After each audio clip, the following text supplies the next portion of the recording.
It's been said that activities comprise the stuff of everyday life, and activities are the things that we do. For all of us, successful activities support and build on everyday life. It's not simply having something to do that's important, it's having something meaningful or purposeful for us to be involved in. Being engaged in a meaningful activity allows us to meet some of our most basic needs, not just for cognitive and physical stimulation, but the need to accomplish something, to have a purpose, and to have fun. An activity can be almost anything. Eating as well as watching a rerun of a favorite sitcom, putting on a jacket, or going for a walk. Even sitting quietly with someone is an activity. The goal of an activity is in the doing, not in the activity itself. It's about the process, not the end result. It's about playing the game and not keeping score. If we look at everyday chores, if we focus on the doing rather than on the end result, there are so many opportunities to notice the pattern on the dishes, the color of the towels, the hole in the sock. We can notice the sound of the dishes being stacked. We can activate the sense of touch and smell. There's a physical motion to these activities. And at the end, a thank you, the pleasure of the completed task and spending time together. As dementia progresses, the individual loses the ability to plan, initiate, or carry out activities. So if we look at activities differently, we can help them to find things that are meaningful or purposeful to be involved in.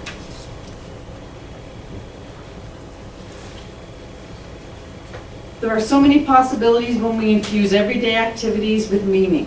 One way to get started is to incorporate these Montessori principles.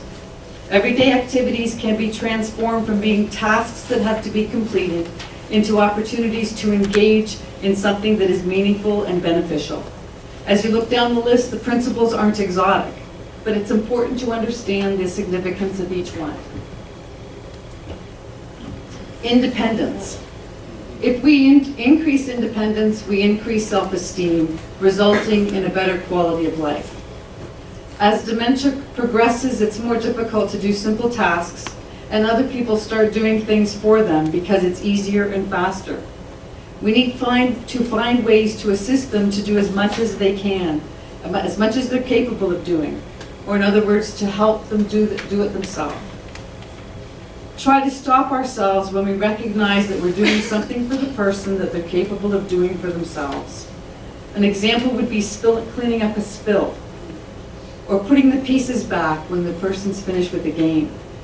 Instead, we should provide encouragement and cueing in the form of signs or memory prompts and other supports to allow the person to continue to do things for themselves on their own for as long as they are able.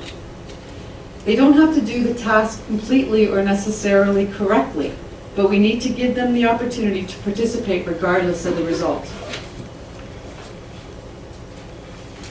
The second principle was choice. Choice empowers. Decision-making is an important part of adulthood, and if we are no longer consulted and decisions are made for us, then a loss of control follows. Every day there are missed opportunities to offer choice. We need to try to stop when we recognize that we have made a choice for the person instead of allowing them to make a decision. An example would be the sweater or the blouse. Or when you're starting a jigsaw puzzle, take two and offer them a choice between the two before putting out the puzzle. When putting on some music, ask if they prefer to listen to gospel or folk music today, for example. We should be inviting them to do things, invite them to do something, but also avoid open-ended questions and offer a choice between two possibilities. For example, would you like to walk the dog or do a puzzle? And another important part is honoring their choice. The third principle is demonstrate. Don't explain, rather than tell them how to do it, show them. Demonstrate how to complete the task using as few words as possible. Show one step at a time. If you're making a salad, demonstrate by removing one leaf from the head of lettuce and setting it aside, and then give them the lettuce and ask them to take over. The more advanced the dementia, the more purposeful in our movements we need to be. It's important to demonstrate slowly and watch to ensure that they understand what you want them to do.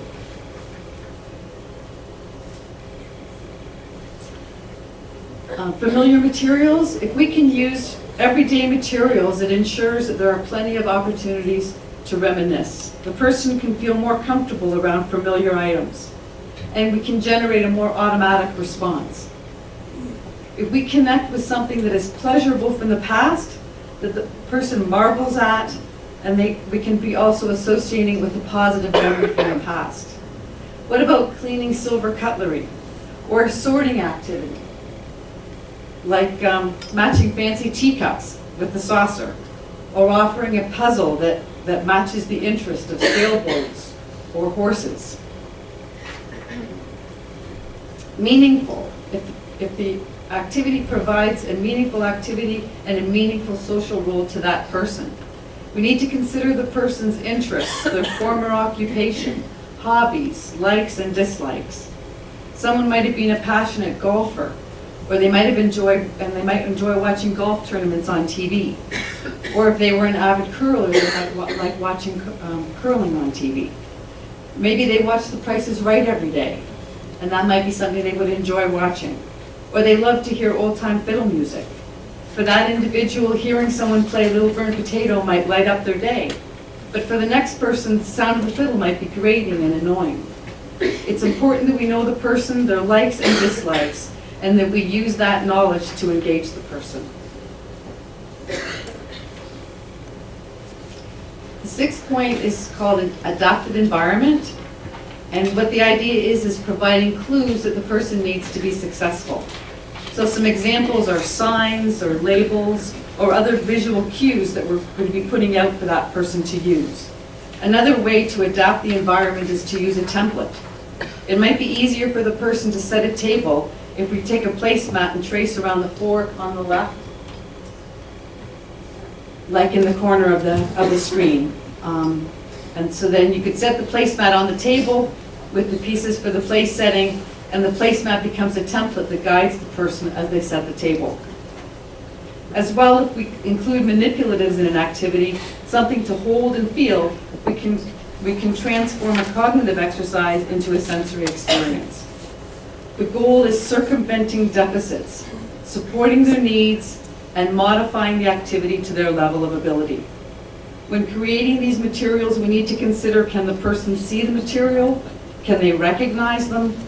And is the image appropriate and not cluttered? Sequencing, breaking the task down into its simplest components, and allows the person to focus on the task one component at a time. In the previous example, when we were demonstrating how to tear the lettuce leaves, we didn't ask them to make the salad. Instead, we demonstrated one step. Once that step had been completed, we would demonstrate the next step. That might be to rinse the lettuce, or to tear the leaves into smaller pieces. Before asking the person if they'll do a task, think about all the steps that are involved in the successful completion of that task. Break it down and guide the person to do one step at a time. For example, if the task is to get dressed, break all the steps down and guide the person through all the steps. When we're presenting an activity, we want to start slowly and increase the challenge gradually to allow the person to be successful. If we created a cognitive exercise to differentiate between fruit and vegetables, the simplest and most concrete form of the sorting would be to start with one fruit and one vegetable. Maybe a red pepper and an orange, for example. And the task would be to select the piece of fruit and put it in a bowl, and then select the vegetable and put it in a bowl. Next, we could add apples and green peppers, as well as the oranges and the red peppers. A more abstract form of sorting would be to sort cards that had the pictures of the fruit and vegetables, and then you could move on to just having the names of the fruits and vegetables on them. Another example would be introducing playing cards or dominoes, but we wouldn't start by playing a game. The first part we might do is to sort the cards and to see how familiar the person actually was with manipulating the cards or with sorting the dominoes. So starting simple to complex and moving more concrete to more abstract.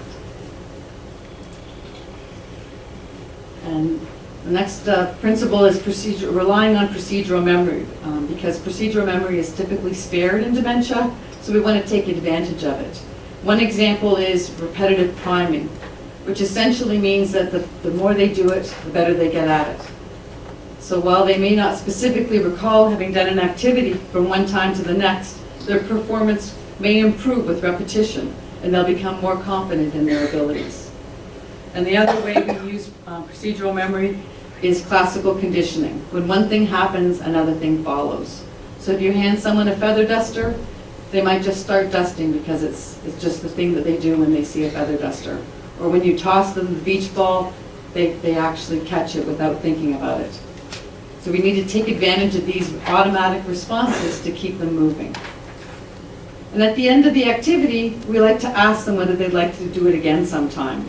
If they complete the activity and enjoyed it, then they'll be keen to repeat the experience another time. By asking the question helps to lock that positive emotional memory, and it sets the stage for the next time. And the last principle is to make the activity error-free. We need to ensure that there's a high probability of success. We need to anticipate what will be too challenging for them and modify the activity for success. Sometimes we can allow the activity to be self-correcting.